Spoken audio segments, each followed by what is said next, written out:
जोजोलोपायन नमस्ते। आज चाहिँ म पाटन स्थित यललाएको अर्थात् मङ्गहिटीमा आएको छु। सो तपाईहरुले मेरो ब्याकग्राउन्डमा देख्नु भएको चाहिँ मङ्गहिटी छ। सो म चाहिँ यस भिडियोमा चाहिँ आज तपाईहरुलाई नेपालमा निष्कासित ललितपुर उद्योग वाणिज्य संघको नाममा निष्कासित 100 र 1000 रुपैयाँ दरको सिक्काको बारेमा चाहिँ केही जानकारी दिने उद्देश्यले आइसकेको छु।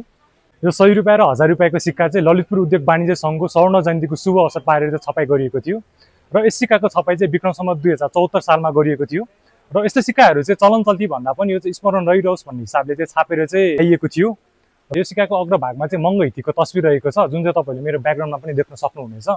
तपाईहरुले मेरो ब्याकग्राउन्डमा देख्नु भएको मङ्गहिटी चाहिँ शक सम्वत 492 सालमा भारवीले बनाउन लगाउनु भएको थियो।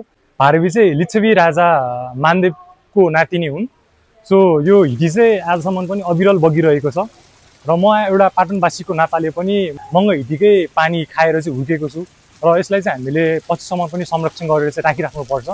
यो चाहिँ नेपाल मण्डल अर्थात् काठमाडौँ उपत्यकाकै सबैभन्दा पुरानो हिटी मध्येको एक हिटी हो। नेपाल भाषामा चाहिँ हिटी भनेको चाहिँ के हो भन्दाखेरि हि भनेको चाहिँ तरल पदार्थ र ती भनेको चाहिँ रगत हो।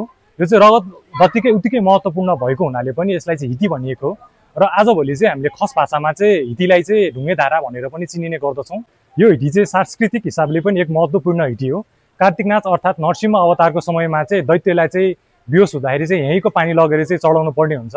त्यसैले पनि यो एकदमै महत्त्वपूर्ण हिटी हो। यसलाई चाहिँ हामीले जोगाएर राख्नुपर्छ र यस्तै इन्ट्रेस्टिङ मुद्दा सम्बन्धी भिडियोहरू हेर्नको लागि हाम्रो युट्युब च्यानल लिपिज करेन्सीलाई लाइक एन्ड सेयर गरिदिनु होला।